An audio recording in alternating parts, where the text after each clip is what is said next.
수학교육과 친구들, 안녕? 오늘은 천문과 수학, 특히 삼체 문제에 대해서 알아볼까요? 삼체 문제는 세계의 물체, 예를 들면 별이나 행성 같은 것들이 서로 끌어당기면서 어떻게 움직일까를 알아보는 문제입니다. 만약 세 개의 태양이 서로 잡아당기며 움직이면서 지구에 영향을 주면 앞으로 지구의 위치는 어디에 있을지 계산하고 싶을 수 있겠지요? 삼체인들이 사는 행성에서는 세 개의 태양이 계속 복잡하게 움직여요. SF 소설이나 드라마 삼체에서는 바로 이 삼체 문제 때문에 외계 행성에 사는 삼체인들의 문명이 아주 독특하게 발전하게 돼요. 자, 그럼 삼체 문제를 보기 전에 우리가 밤하늘을 어떻게 바라보는지 알아봅시다. 여러분은 밤하늘을 즐겨보시나요? 저는 하늘을 보는 것을 굉장히 좋아해서 낮이나 밤이나 하늘을 즐겨보곤 하는데요. 특히 맑은 날에 하늘을 보는 것을 굉장히 좋아합니다. 자, 여기서 어느 맑은 날, 우리가 함께 공기 좋고 깜깜한 시골로 내려가서 밤하늘을 보고 있다고 상상해 봅시다. 여러분, 무엇이 보이시나요? 맑은 날 밤하늘엔 반짝반짝 밝은 별들이 밤하늘에 떠올라 하늘을 멋지게 장식하고 있는 모습을 볼 수 있습니다. 정말 멋있겠죠? 그런데 옛날 사람들은 저희처럼 굳이 시골로 내려오지 않아도 이 풍경을 볼 수 있었을 거예요. 그때는 도시에서도 빛 공해가 심하지 않았으니까요. 그래서 옛날 사람들은 밤하늘을 수놓은 이 예쁜 별들을 묶어서 이름들을 붙여주기 시작했습니다. 그것이 바로 별자리인데요. 옛날 사람들도 이 별들에게 이름을 붙여주면서 별들이 어떻게 움직이는지 관찰하고 설명하곤 했었답니다. 그래서 제가 오늘 여러분들과 이야기해 볼 것은 이 별자리와 별자리들의 운동을 설명하는 수학적 원리입니다. 그러면 먼저 새로운 세계입니다. 어떤 새로운 세계를 이야기하는 걸까요? 잠시 후에 설명 들으면서 이해해 볼 것입니다. 우리는 관측 기기가 발전할수록 우리 주변의 모습을 더 자세히 알아가고 싶어 합니다. 관측한다는 것은 빛이 얼마나 반사되어 우리에게 도달하는가를 측정하는 것이지요. 그런데 사실 평평한 2차원 평면 사진 이미지는 가장자리로 갈수록 왜곡이 있습니다. 왜냐하면 빛이 관측 장비에 도달하는 각이 가장자리로 갈수록 기울어지기 때문입니다. 그래서 관측을 제대로 하려면 우리가 자주 사용하는 직각과 직선으로 이루어진 좌표계로는 한계가 있습니다. 2022년에 우주에서 관측을 시작한 제임스 웹 우주망원경에서도 좌표 변환의 수학이 들어가 우리 우주의 아주 먼 곳도 잘 관측하고 있습니다.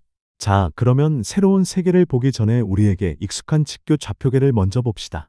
수학교육과 여러분들 모두 직교 좌표계는 아시지요?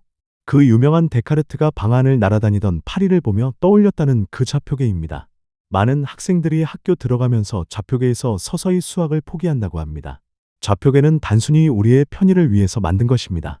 그래서 동서남북 방향처럼 서로 직교하는 축인 X축과 Y축으로 좌표를 나타내어 직교좌표계라고 합니다. 하지만 누가 이렇게 정했을까요? 또는 이렇게만 좌표계를 써야 할까요? 어떤 물체의 운동을 설명할 때 직교좌표계만을 사용해야 할까요? 그것은 아닙니다. 세상은 그렇게 직선과 수직으로 이루어진 것처럼 단순하지 않아요. 분명 여러 가지 방법으로 표현할 수 있습니다. 직교좌표계가 아닌 다른 좌표계를 설명하려면 유클리드의 오공리와 오공준에 대하여 알아야 합니다. 여기서 제5공준, 평행선 공준을 부정하면서 새로운 세계가 시작되게 됩니다. 기존의 규칙을 부정하여 나온 기하학인, 바로 비유클리드 기하학이지요. 이것은 좌표계뿐만 아니라 우리가 쉽게 생각하는 곱하기, 즉 내적을 바꿀 수 있게 해주었지요. 내적에 따라서 비유클리드 기하학의 종류로는 타원기하학과 쌍곡기하학이 있습니다. 당연하다고 생각하던 곱하기를 부정하면서 생긴 이런 기하학이 오히려 유클리드 기하에서는 알 수 없었던 우주를 관측하고 이해할 수 있게 해주어요. 두 번째로는 구형의 세상입니다. 제목으로 한자도 멋지게 써놓았습니다. 공구자의 모양 형자를 써서 공 모양의 세상이라는 뜻입니다. 조금 감이 오시나요? 우리가 관찰하는 세상은 사실 구형으로 바라볼 수밖에 없어요. 세상의 아주 일부만을 휴대폰 카메라 사진으로 평면에 담을 수 있지요. 이제 이야기해 볼 것은 타원기하학, 그 중에서도 가장 특수한 형태인 구면기하학입니다. 타원의 장축과 단축의 길이가 같다면 원이 되는 것처럼 타원좌표계에서 모든 축의 길이가 같다면 그것을 구면좌표계라고 합니다. 이 구면좌표계는 두 가지의 큰 특징이 있어요. 첫 번째 특징은 한 직선이 있을 때 그 직선과 평행한 직선은 존재하지 않는다는 것입니다. 어렵지 않지요? 평면에서는 서로 평행한 직선은 서로 만나지 않아요. 하지만 공간을 구의 표면 위에서만 구의 적도를 따라가다 보면 다른 구 위에 있는 다른 직선에서 만나게 됩니다. 직선의 개념을 공간 안에서만 제한을 하여 그렇습니다. 이렇게 제한된 직선의 개념으로 보면 제5공준이 부정됩니다.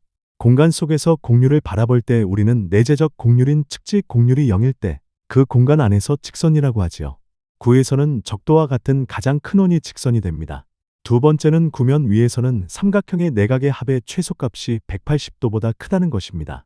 꽤나 알쏭달쏭한 이야기입니다.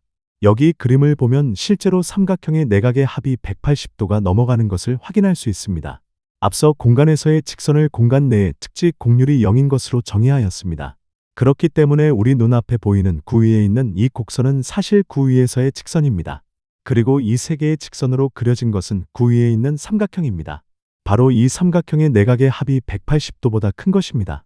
이 정도로 구면좌표계에 대해서 알아보았으니 마지막 세 번째 이야기로 넘어가 보겠습니다. 마지막은 별들을 바라보는 눈입니다. 점점 우리가 오늘 어떤 이야기를 하게 될지 예측이 되시죠? 구형의 세상을 먼저 이해한 뒤 그 이해를 바탕으로 어떻게 별들을 관찰하는지 생각해 볼 것입니다. 별들을 바라보는 눈. 제목 참 시적으로 잘 지은 것 같습니다. 한번 이야기해 보도록 할게요. 자, 이전의 내용들로 저희는 제5공준을 부정하면서 새로운 세계를 만들었다는 것까지 이해했어요. 그런데 이런 생각들을 도대체 어디다가 써먹을 수 있는 걸까요? 무엇을 설명하려고 이런 새로운 좌표계들을 만든 걸까요? 지구. 아, 그렇습니다. 구면좌표계가 설명하는 것 중 대표적인 예시로 우리가 사는 지구를 들 수 있겠죠.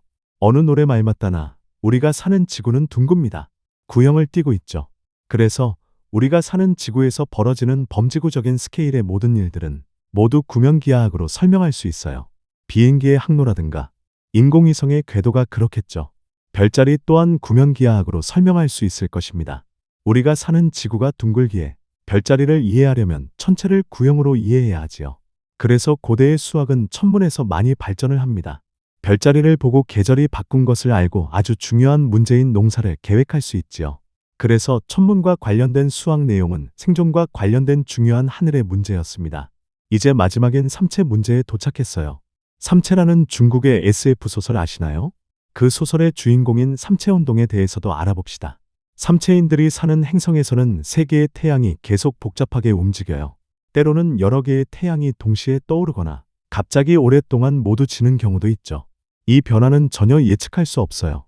지구와 태양 이렇게 두 개만 있는 경우를 이체 문제라고 하는데 이 경우에도 인류는 수천 년이 지나고 나서야 미분 방정식으로 간신히 태양과 지구의 움직임을 이해할 수 있게 되었어요. 그런데 삼체 문제가 되면 미분 방정식으로 풀리지 않아요. 따라서 예측할 수 있는 기후도 없어요. 그래서 삼체 환경에서는 날씨가 갑자기 엄청 더워지거나 추워져요. 이런 위험한 상황이 닥칠 때마다 삼체인들은 정말 힘들게 수학을 공부하지요. 그래서 삼체인들은 이 가혹한 삼체 환경에서도 살아남는 법을 수학적으로 결국 찾아내고 우리 인류보다 앞선 엄청난 과학 문명도 이루어요. 오늘 우리는 비유클리드 기하학에 대해 알아보고 그 중에서 구면기하학에 대해 이해했고 그것이 어떻게 별자리, 별의 운동을 설명하는 데 이용되는지 살펴보았습니다. 이제는 삼체 문제를 풀 준비가 되었습니다. 여러분에게 좋은 경험이 되었으면 좋겠네요. 아무쪼록 이번 영상에서 여러분이 새로운 세상을 보는 눈을 가지는 데 도움이 되었길 바라면서 이만 마치도록 하겠습니다. 또 봐요.